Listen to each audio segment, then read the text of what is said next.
Here's the thing that no one wants to say out loud.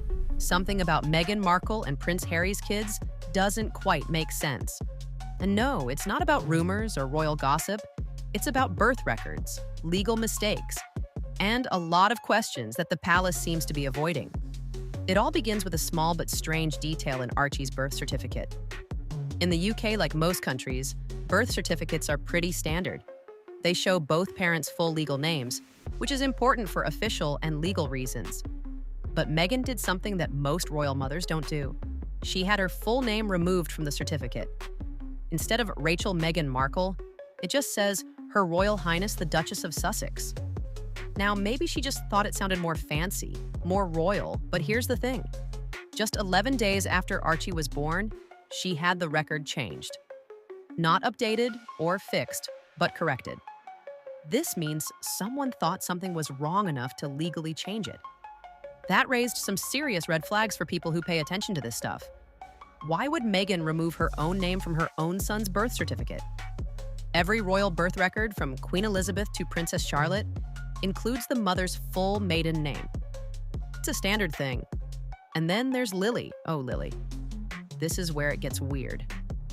The press has always said she was born in California, but there's some evidence that suggests she might have been born somewhere else. Like Colorado. Sounds odd, right? But it's actually not, because Colorado has different laws about surrogacy. And unlike California, they don't have to list the surrogate's name on the birth certificate.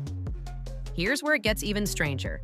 The birth certificate for Lilibet Diana Mountbatten Windsor doesn't list Prince Harry's full legal name, Henry Charles Albert David. Instead, it only says His Royal Highness the Duke of Sussex. That's not just a little mistake. It could actually make the certificate not legally valid. In the US, birth certificates are legal papers. They're used for things like getting a passport, inheritance, and even custody battles. And in US law, a title doesn't mean anything. If you walk into a DMV and say, "I'm the Duke of Sussex," they'll ask for your actual name, not your title. So why did Meghan and Harry file a birth certificate that didn't include his legal name? The easiest explanation is they didn't know better. The more likely reason?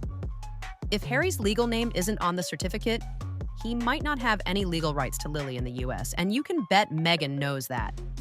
Some people think it was an accident, but others think it was on purpose, especially because Meghan made sure her full name was on Lily's certificate, unlike Archie's. The difference between how the two kids' certificates were handled seems way too planned to be a mistake. Now here's the crazy part. There are rumors that Lilibet wasn't born by Meghan at all, but by a surrogate. A 23-year-old woman from Colorado, whose name hasn't been officially shared, is rumored to be the real mom. The timing, location, and legal paperwork all seem to fit too well for this to be a coincidence. This woman is said to have given birth to Lily just days before the official birth date. She signed non-disclosure agreements, so we haven't heard anything from her since. And Colorado's laws make it super easy to give parental rights to the intended parents without naming the surrogate, which might explain why there's no surrogate's name on Lily's birth certificate. Let's also talk about Meghan's supposed health issue.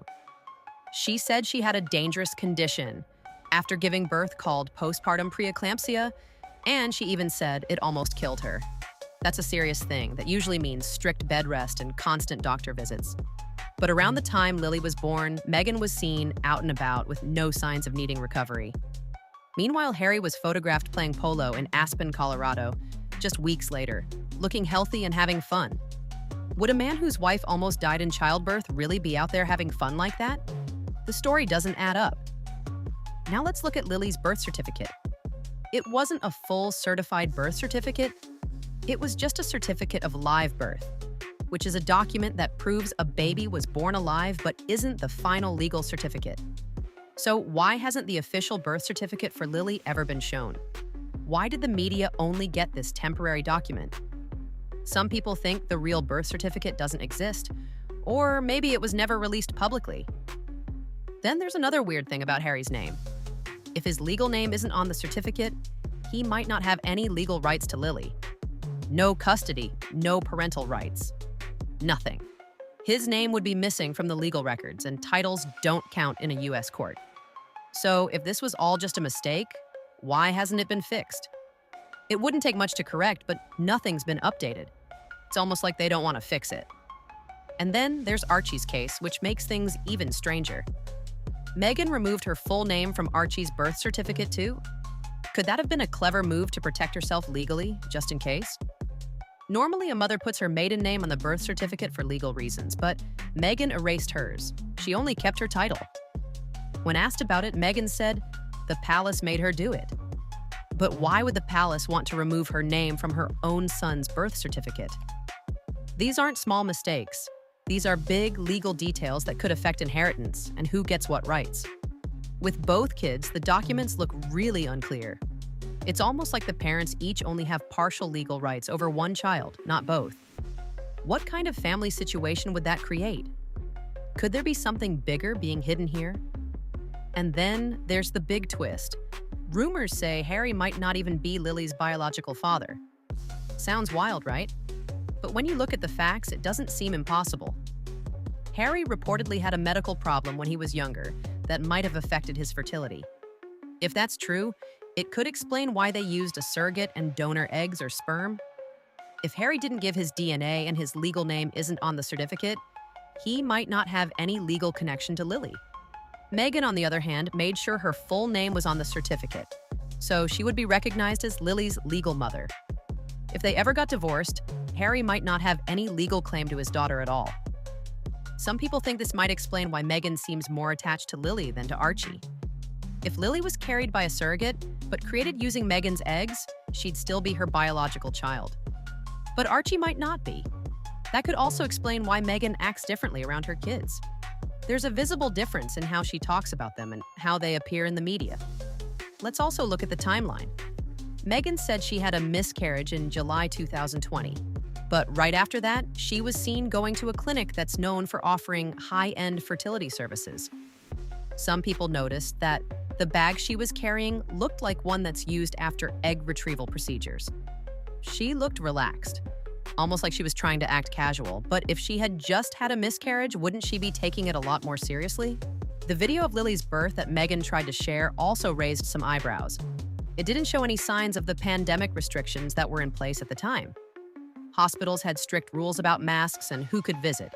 But in the video, there were no masks, no restrictions, and it looked more like a photo shoot than a real birth.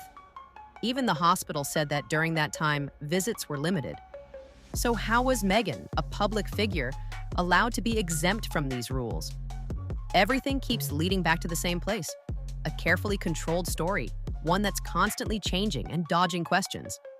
Whether it's the weird gaps in the legal paperwork, the health stories that don't add up, or the strange timing of everything, it all points to a big secret hiding out in the open.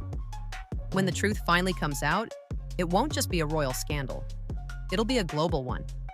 Because when your kids are in the line of succession, your secrets can't stay hidden forever.